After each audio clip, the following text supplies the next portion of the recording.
Kotak Mahindra bank last 2 trading ಡೇಸಲ್ಲಿ ಸುಮಾರು 10% down ಆಗಿದೆ. ಯಾಕಂದರೆ RBI ಇವರಿಗೆ ರಿಸ್ಟ್ರಿಕ್ಷನ್ ಹಾಕಿದ್ದಾರೆ.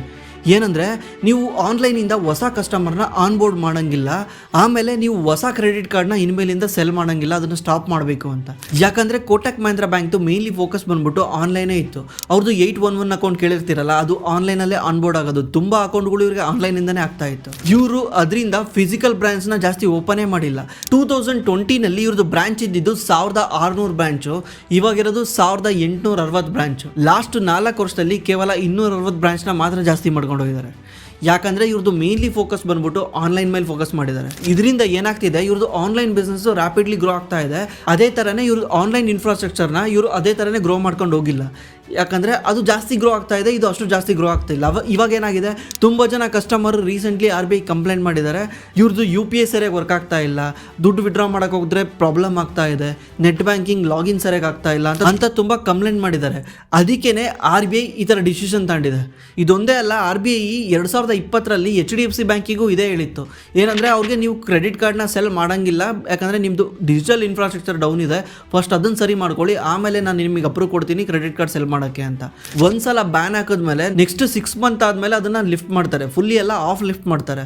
ಆಮೇಲೆ ನೆಕ್ಸ್ಟ್ 1 ವರ್ಷ ಆದಮೇಲೆ ಕಂಪ್ಲೀಟ್ಲಿ ಲಿಫ್ಟ್ ಮಾಡ್ತಾರೆ. ಈಗ ಬ್ಯಾನ್ ಇಲ್ಲ HDFC ಬ್ಯಾಂಕ್ ಮೇಲೆ. ಅದೇ ಥರನೇ ಈ ಕೋಟಕ್ ಮಹೇಂದ್ರ ಬ್ಯಾಂಕ್ ಮೇಲೆ ಹಾಕಿದಾರಲ್ಲ, ಇದೇ ಥರನೇ ಇವರು ಈ ಬ್ಯಾನಿಂದ ಹೊರಗೆ ಬರಬೇಕಂದ್ರೆ ಮಿನಿಮಮ್ 1 ವರ್ಷ ಟೈಮ್ ತಗೊಳುತ್ತೆ. ಅಲ್ಲಿವರೆಗೂ ರೆವಿನ್ಯೂ ಹೊಡ್ತಾ ಬೀಳುತ್ತೆ. ಇದು ಪೇಟಿಎಮ್ ಥರ ಬ್ಯಾನ್ ಅಲ್ಲ. ಪೇಟಿಎಮ್ದು ಪೇಮೆಂಟ್ ಬ್ಯಾಂಕ್ ಏನಿತ್ತಲ್ಲ, ಅದನ್ನು ಕಂಪ್ಲೀಟ್ಲಿ ಬ್ಯಾನ್ ಮಾಡಿಬಿಟ್ಟಿದೆ RBI. ಯಾಕಂದರೆ ಪೇಟಿಎಮ್ ತುಂಬ ಇರ್ರೆಗ್ಯುಲಾರಿಟೀಸ್ ಇತ್ತು. ಪೇಟಿಎಮ್ ಹತ್ರ ಸುಮ್ಮನೆ ಫೇಕ್ ಅಕೌಂಟ್ಗಳು ಜಾಸ್ತಿ ಇದ್ವು, ಯಾರ್ದು KYC ಮಾಡಿಸ್ತಿರಲಿಲ್ಲ, ಸುಮ್ಮನೆ ಅಕೌಂಟ್ ಓಪನ್ ಮಾಡಿಸೋನು. ಇದರಿಂದ RBI ಒಂದ್ಸಲ ವಾರ್ನ್ ಮಾಡಿತ್ತು, ಅವ್ರು ಸರಿಯಾಗಿ ಮಾತು ಕೇಳಿಲ್ಲ, ಅದಕ್ಕೇ ಬ್ಯಾನ್ ಮಾಡಿರೋದು. ಆದರೆ ಇಲ್ಲಿ ಆ ಥರ ಬ್ಯಾನ್ ಅಲ್ಲ. ಇಲ್ಲಿ ಬ್ಯಾನ್ ಹಾಕಿರೋದು ಇವ್ರದ್ದು ಡಿಜಿಟಲ್ ಇನ್ಫ್ರಾಸ್ಟ್ರಕ್ಚರ್ ಸರಿ ಇಲ್ಲ ಅಂತ.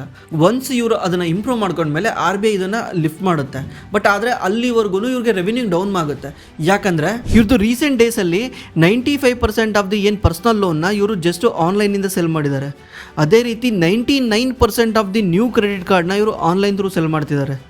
ಆಮೇಲೆ 79% ಆಫ್ ದಿ ಬಿಸ್ನೆಸ್ ಲೋನ್ನ ಇವರು ಆನ್ಲೈನ್ ಥ್ರೂ ಸೆಲ್ ಮಾಡ್ತಿದ್ದಾರೆ.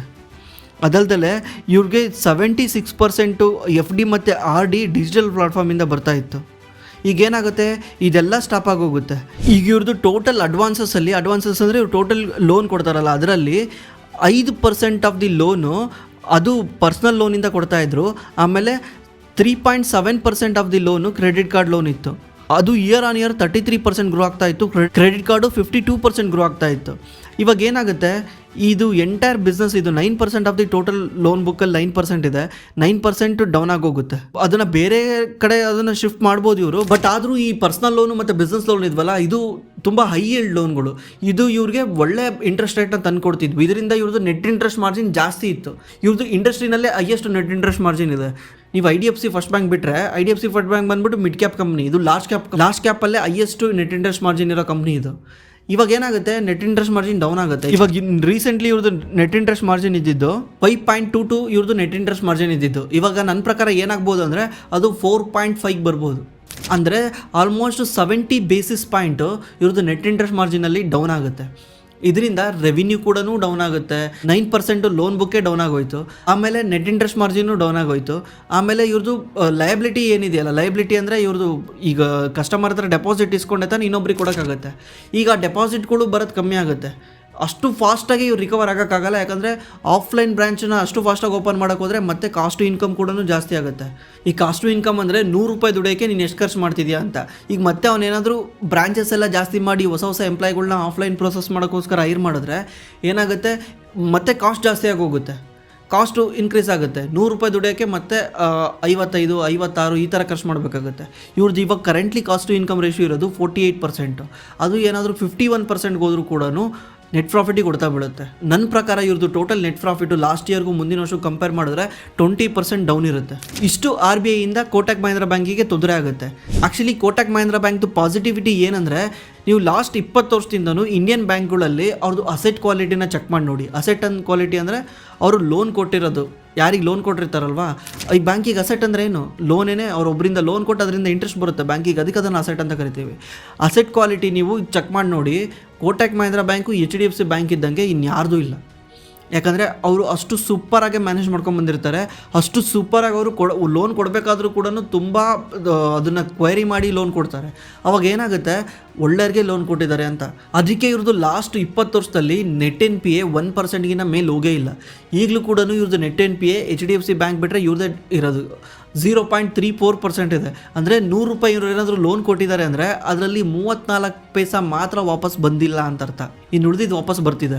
ಯಾಕಂದರೆ ಈ ಬ್ಯಾಂಕ್ನ ಪ್ರಮೋಟರಿಂದ, ಈ ಬ್ಯಾಂಕ್ನ ಮ್ಯಾನೇಜ್ಮೆಂಟಿಂದ. ಇದರಲ್ಲಿ ಮ್ಯಾನೇಜ್ಮೆಂಟ್ ಇದ್ದಿದ್ದು Uday Kotak one of the greatest banker in India. ಅವ್ರ ಥರ ಬ್ಯಾಂಕರ್ಗಳು ಆ್ಯಕ್ಚುಲಿ ಯಾರೂ ಇಲ್ಲವೇ ಇಲ್ಲ ನಮ್ಮ ಇಂಡಿಯಾದಲ್ಲಿ. ನೀವು ಯಾವುದೇ ಒಂದು ಕ್ರೈಸಿಸ್ ನೋಡಿ, ಆ ಕ್ರೈಸಿಸಲ್ಲಿ ಕೋಟಕ್ ಬ್ಯಾಂಕ್ ಹೆಸರು ಬರ್ತಿರಲಿಲ್ಲ. ಅಷ್ಟು ಚೆನ್ನಾಗಿ ಮೇಂಟೈನ್ ಮಾಡ್ಕೊಂಡು ಬಂದಿದ್ರು. ಈಗ ರೀಸೆಂಟಾಗಿ ಅವರು ರಿಟೈರ್ಡ್ ಆಗಿದ್ದಾರೆ, CEO ಪದವಿಯಿಂದ ಕೆಳಗಿಳಿದಿದ್ದಾರೆ. ಈಗ ಕೋಟಕ್ ಬ್ಯಾಂಕ್ದು CEO ಅಶೋಕ್ ವಾಸ್ವಾನಿ ಅಂತ. ಆದರೆ ಕೋಟಕ್ ಬ್ಯಾಂಕ್ದು ಪ್ರಮೋಟರ್ ಯಾರಿದ್ರಲ್ವಾ, ಉದಯ್ ಕೋಟಕ್, ಅವ್ರದ್ದು ಹೋಲ್ಡಿಂಗ್ ಇನ್ನೂ ಅಷ್ಟೇ ಇದೆ, 25% ಇದೆ. RBI ಇದು ಕೂಡ ಹೇಳ್ತಾ ಇದೆ, ನಿಮ್ದು ಹೋಲ್ಡಿಂಗ್ ಕಮ್ಮಿ ಮಾಡಿ 10%ಗೆ ತಗೊಂಬನ್ನಿ ಅಂತ. ಅವ್ರು ಅದನ್ನು ಮುಂದಕ್ಕೆ ಹಾಕ್ಕೊಂಡೇ ಬರ್ತಾ ಇದ್ದಾರೆ. ಅದು ಒಂದ್ಸಲ ಇವ್ರದ್ದು ಹೋಲ್ಡಿಂಗ್ ಎಲ್ಲಿವರೆಗೂ ಇರುತ್ತೆ ಅಲ್ಲಿವರೆಗೂ ಇವ್ರದ್ದು ಇನ್ವಾಲ್ವ್ಮೆಂಟ್ ಇದ್ದೇ ಇರುತ್ತೆ. ಬೋರ್ಡಲ್ಲಿ ಅವರೇ ಕೂತ್ಕೊತಾರೆ, ಡಿಸಿಷನ್ ಮೇಕಿಂಗ್ ಅವ್ರದ್ದೇ ಇರುತ್ತೆ. ಅವರು ನೆಕ್ಸ್ಟು ಪ್ರತಿಯೊಂದಕ್ಕೂ ಕಣ್ಣು ಹಾಕ್ತಾ ಇರ್ತಾರೆ, ಸುಮ್ಮನೆ ಕೂತ್ಕೊಳ್ಳಲ್ಲ. ಬಿಕಾಸ್ ಇಷ್ಟು ವರ್ಷದಿಂದ ಮಾಡ್ಕೊಂಬಂದಿರೋ ಕೆಲಸ ರಿಟೈರ್ಡ್ ಆದ ತಕ್ಷಣ ಹೆಂಗೆ ಸುಮ್ಮನೆ ಆಗೋಕ್ಕಾಗುತ್ತೆ, ಅದ್ರ ಬಗ್ಗೆ ಗಮನ ಹರಿಸ್ತಿರ್ತಾರೆ. ಮುಂಚೆ ಥರ ಡಿಸಿಷನ್ ತಾಂಡದಲ್ಲೇ ಇರ್ಬೋದು, ಆದರೆ ನೋಡ್ಕೊತಿರ್ತಾರೆ. ಇಷ್ಟು ಕೋಟಕ್ ಬ್ಯಾಂಕ್ದು ಪಾಸಿಟಿವಿಟಿ ಆಯಿತು.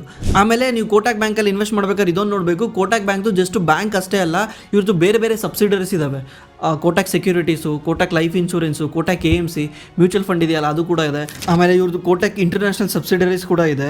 ಕೋಟಕ್ ಸೆಕ್ಯೂರಿಟೀಸ್ದು ಲಾಸ್ಟ್ ಇಯರ್ ರೆವಿನ್ಯೂ 865 crores ಇದೆ, 865 ಕೋಟಿ ಇದೆ. ಕೋಟಕ್ ಮಹೇಂದ್ರ ಲೈಫ್ ಇನ್ಶೂರೆನ್ಸ್ದು 1053 ಕೋಟಿ ಇದೆ. Kotak general insurance still loss making. Kotak AMCದು 555 ಕೋಟಿ ಇದೆ. ಇದ್ರದ್ದೇ ಎಲ್ಲ ಸೇರಿದ್ರೆ ಟೋಟಲ್ ಮಾರ್ಕೆಟ್ ಕ್ಯಾಪ್ ಕೋಟಕ್ ಬ್ಯಾಂಕ್ದು ಎಷ್ಟಿದೆ ಗೊತ್ತಾ, 3,26,000 ಕೋಟಿ ಇದೆ ಇವತ್ತಿಗೆ. ಆದರೆ 1 ಲಕ್ಷ ಕೋಟಿ ಜಸ್ಟ್ ಈ ಸಬ್ಸಿಡರೀಸ್ ಇದೆ. ನೀವೇನಾದರೂ ಕೋಟಕ್ ಬ್ಯಾಂಕಲ್ಲಿ ಇನ್ವೆಸ್ಟ್ ಮಾಡಿದ್ದೀರಾ ಅಂದರೆ ಈ ಸಬ್ಸಿಡಿರಲ್ಲಿ ಕೂಡ ಇನ್ವೆಸ್ಟ್ ಮಾಡ್ದಂಗೆ. ಟೋಟಲ್ ಇವ್ರದ್ದು 72% ರೆವಿನ್ಯೂ ಕೋಟಕ್ ಬ್ಯಾಂಕಿಂದ ಬರುತ್ತೆ. ಇನ್ನು ಉಳಿದಿದ್ದೆಲ್ಲನೂ ಇವ್ರದ್ದು ಸಬ್ಸಿಡರೀಸಿಂದ ಬರುತ್ತೆ. ಇದನ್ನೊಂದನ್ನ ನೀವು ತಲೆಗಿಟ್ಕೊಳ್ಳಿ. ನೀವು ಜಸ್ಟ್ ಕೋಟಕ್ ಬ್ಯಾಂಕಲ್ಲಿ ಇನ್ವೆಸ್ಟ್ ಮಾಡ್ತಿಲ್ಲ, ಸಬ್ಸಿಡರೀಸ್ ಜೊತೆಲೂ ಇನ್ವೆಸ್ಟ್ ಮಾಡ್ತಿದ್ದೀರಾ ಅಂತ ಅರ್ಥ. ಇವಾಗ ಕೋಟಕ್ ಬ್ಯಾಂಕು ಎಂಟ್ರಿ ಆಗೋಕ್ಕೆ ಒಳ್ಳೆ ಪ್ರೈಸಾ?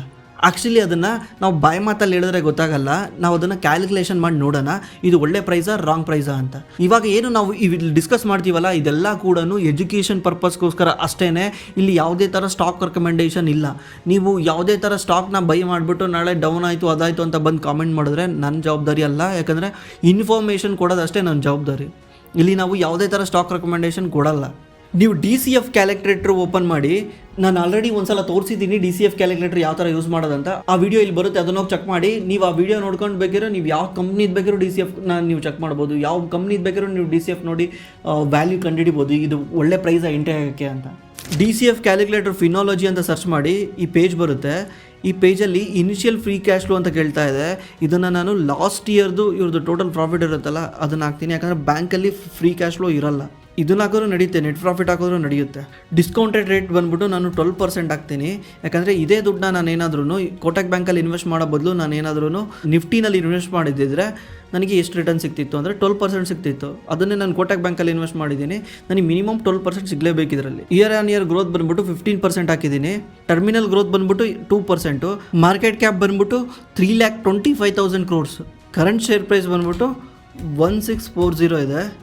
ನೆಟ್ ಡೆಟ್ ಬಂದ್ಬಿಟ್ಟು 0, ಯಾಕಂದರೆ ಬ್ಯಾಂಕಲ್ಲಿ ಡೆಟ್ನ ನಾವು ಕ್ಯಾಲ್ಕುಲೇಷನ್ ಮಾಡೋಂಗಿರಲ್ಲ. ಮಾರ್ಜಿನ್ ಆಫ್ ಸೇಫ್ಟಿ ಬಂದ್ಬಿಟ್ಟು 30% ಹಾಕ್ತೀನಿ. ಯಾಕಂದರೆ ಇದೆಲ್ಲ ಇಶ್ಯೂ ಇಟ್ಕೊಂಡು ನನಗೆ ಮಿನಿಮಮ್ ಅಂದರೂ 20% ಇವ್ರದ್ದು ಇಯರ್ ಆನ್ ಇಯರು ಗ್ರೋತ್ಗೆ ಹೊಡ್ತಾ ಬೀಳುತ್ತೆ, ಪ್ರಾಬ್ಲಮ್ ಆಗುತ್ತೆ. ಅದಕ್ಕೆ ನಾನು 30% ಹಾಕಿದ್ದೀನಿ. ಏನಂದರೆ ನಾನು ಬೈ ಮಾಡ್ತಿರೋ ಪ್ರೈಸಿಗೆ ಇದು ನೆಕ್ಸ್ಟು ರೆವಿನ್ಯೂ ಡೌನ್ ಆಗೋದಿರಲಿ ಯಾವುದಾಗೋದಿರಲಿ ಏನೂ ಎಫೆಕ್ಟ್ ಆಗಬಾರ್ದು ಅಂಥ ಪ್ರೈಸಿಗೆ ನಾನು ಬೈ ಮಾಡಬೇಕು. ಅದೆಲ್ಲ ಕ್ಯಾಲ್ಕುಲೇಷನ್ ಆಗಿಯೇ ನಾನು ಬೈ ಮಾಡಬೇಕು. ಅದಕ್ಕೆ ನಾನು ಮಾರ್ಜಿನ್ ಆಫ್ ಸೇಫ್ಟಿ 30% ಹಾಕಿದ್ದೀನಿ. ಈಗ ಕ್ಯಾಲ್ಕುಲೇಟ್ DCF ಅಂತ ಹಾಕ್ತೀನಿ. ಈಗ ಇದ್ರದ್ದು DCF value per share 2,000 per share ಇದೆ. ಅದೇ ಫೇರ್ ವ್ಯಾಲ್ಯೂ ಬಂದ್ಬಿಟ್ಟು 1,532 ರೂಪೀಸ್ ಇದೆ. ಅಂದರೆ ನೀವು 30% ಏನಾದರೂ ಮಾರ್ಜಿನ್ ಆಫ್ ಸೇಫ್ಟಿ ಹಾಕ್ಕೊಂಡು ಬೈ ಮಾಡಿದ್ರೆ 1,500 ಬಂದರೆ ಇದು ಒಳ್ಳೆ ಪ್ರೈಸ್ ಅಂತ ಅರ್ಥ. ಇದನ್ನು ನೀವು 40%ಗೂ ಮಾಡ್ಕೊಬೋದು. 40%ಗೆ ಮಾಡಿಕೊಂಡ್ರೆ 1,300 ಒಳ್ಳೆ ಪ್ರೈಸ್ ಅಂತ. ಈಗ ನೀವು 30%ಗಾದರೂ ಕ್ಯಾಲ್ಕುಲೇಷನ್ ಮಾಡ್ಕೊಳ್ಳಿ, 40%ಗಾದರೂ ಕ್ಯಾಲ್ಕುಲೇಷನ್ ಮಾಡ್ಕೊಳ್ಳಿ. ಇದರಿಂದ ನಿಮಗೆ ಗೊತ್ತಾಗಿದೆ ಯಾವ ಪ್ರೈಸಲ್ಲಿ ಎಂಟ್ರಿ ಆಗಬೇಕು ಅಂತ. ಇದನ್ನು ಜಸ್ಟು ನಾಲೆಡ್ಜ್ಗೋಸ್ಕರ ತಗೊಳ್ಳಿ. ನಾನು ಈ ಪ್ರೈಸಲ್ಲೇ ಎಂಟ್ರಿ ಆಗಿ ಇದ್ರ ಪ್ರೈಸಲ್ಲೇ ಎಕ್ಸಿಟ್ ಆಗಿ ಅಂತ ಹೇಳ್ತಾ ಇಲ್ಲ. ಆಮೇಲೆ ಇದು ಡಿಪೆಂಡ್ ಆಗಿರುತ್ತೆ RBI ಯಾವಾಗ ಅದು ಬ್ಯಾನ್ನ ಲಿಫ್ಟ್ ಮಾಡುತ್ತೆ ಅಂತ. 9 ತಿಂಗಳಲ್ಲೂ ಮಾಡ್ಬೋದು, ವರ್ಷದಲ್ಲೂ ಮಾಡ್ಬೋದು, 2 ವರ್ಷದಲ್ಲೂ ಮಾಡ್ಬೋದು. 2 ವರ್ಷದಲ್ಲಿ ಮಾಡಿದ್ರೆ ನೆಕ್ಸ್ಟ್ 2 ಇಯರ್ಸೂ ಪ್ರಾಬ್ಲಮ್ ಆಗುತ್ತೆ. ಬಟ್ ಆ ಥರ ಮಾಡೋಕ್ಕೆ ಬಿಡಲ್ಲ ಇವರು, ಬೇಗ ರಿಕವರ್ ಮಾಡ್ಕೊತಾರೆ. ಯಾಕಂದರೆ ಬಿಸ್ನೆಸ್ ಹಾಳಾಗ್ತಿದೆ ಅಂದರೆ ಯಾರು ಸುಮ್ಮನೆ ಇರ್ತಾರೆ? ಯಾರೂ ಸುಮ್ಮನಿರಲ್ಲ. ಇದು ಕೋಟಕ್ ಬ್ಯಾಂಕ್ದು ಕತೆ. ಇದೇ ಅಲ್ಲ, ರೀಸೆಂಟಾಗಿ 2023 RBI ಬಜಾಜ್ ಫೈನಾನ್ಸ್ ಮೇಲೂ ಬ್ಯಾನ್ ಹಾಕಿತ್ತು. ಬಜಾಜ್ ಫೈನಾನ್ಸು ಇನ್ಸ್ಟಾ EMI ಕೊಡ್ತಿದ್ರಲ್ಲ, ಅದ್ರ ಮೇಲೆ ಸ್ಟಾಪ್ ಮಾಡಿತ್ತು, ಅದು ನೀವು ಕೊಡೋಂಗಿಲ್ಲ ಅಂತ. RBI ತುಂಬ ಸ್ಟ್ರಿಕ್ಟ್ ಆಗಿದೆ, ಈ ಥರ ನೋಡ್ತಾನೆ ಇರ್ತಾರೆ. ಇವರು ಕೂಡ ಅದನ್ನು RBI ಸ್ಟ್ರಿಕ್ಟ್ ಆಗಿದೆ ಅಂತ ಗೊತ್ತಾಗಿದೆ, ಇವರು ಕೂಡ ಅದನ್ನು ಸರಿ ಮಾಡಿಸ್ಕೊಳಕ್ಕೆ ಟ್ರೈ ಮಾಡ್ತಾರೆ, ಬೇಗ ರಿಕವರ್ ಮಾಡ್ತಾರೆ ಅಂತ ನನ್ನ ಅನಿಸಿಕೆ ಅಷ್ಟೇ. ಅವರು ಬೇಗ ಇದರಿಂದ ಹೊರಗೆ ಬರೋಕ್ಕೆ ಟ್ರೈ ಮಾಡ್ತಾರೆ ಅಂತ ನನಗೆ ಅನಿಸ್ತಾ ಇದೆ. ಎಗೇನ್ ಮತ್ತೆ ಹೇಳ್ತಿದ್ದೀನಿ, ಈ ವಿಡಿಯೋ ಬಂದ್ಬಿಟ್ಟು ಎಜುಕೇಷನ್ ಪರ್ಪಸ್ಗೋಸ್ಕರ ಅಷ್ಟೇ, ಇದು ಯಾವುದೇ ರೀತಿ ಸ್ಟಾಕ್ ರೆಕಮೆಂಡೇಷನ್ ಅಲ್ಲ. ನೀವೇನಾದರೂ ಸ್ಟಾಕ್ ಮಾರ್ಕೆಟಲ್ಲಿ ಇನ್ವೆಸ್ಟ್ ಮಾಡೋಂಗಿದ್ರೆ ಡಿಮ್ಯಾಟ್ ಅಕೌಂಟ್ ಕಂಪಲ್ಸರಿ ಬೇಕು. ಆ ಡಿಮ್ಯಾಟ್ ಅಕೌಂಟ್ ಲಿಂಕು ನಮ್ಮ ಡಿಸ್ಕ್ರಿಪ್ಷನಲ್ಲಿದೆ, ಹೋಗಿ ಚೆಕ್ ಮಾಡ್ಕೊಳ್ಳಿ, ಅಕೌಂಟ್ ಓಪನ್ ಮಾಡ್ಕೊಳ್ಳಿ, ಕಂಪ್ಲೀಟ್ಲಿ ಫ್ರೀ ಆಗಿರುತ್ತೆ. ಆಮೇಲೆ ನಿಮ್ಗೇನಾದರೂ ಪರ್ಸನಲೈಸ್ ಅಡ್ವೈಸ್ ಬೇಕಂದರೆ ನಮ್ಮ ಡಿಸ್ಕ್ರಿಪ್ಷನಲ್ಲಿ ಲಿಂಕ್ ಇದೆ, ಆ ಲಿಂಕಲ್ಲಿ ನಿಮ್ಮ ಡೀಟೇಲ್ ಎಂಟ್ರಿ ಮಾಡಿದ್ರೆ ನಮ್ಮ ಟೀಮ್ ಕಡೆಯಿಂದ ನಿಮಗೆ ಕಾಂಟ್ಯಾಕ್ಟ್ ಮಾಡ್ತಾರೆ. ಥ್ಯಾಂಕ್ಸ್ ಫಾರ್ ವಾಚಿಂಗ್, ಮತ್ತೆ ಸಿಗೋಣ.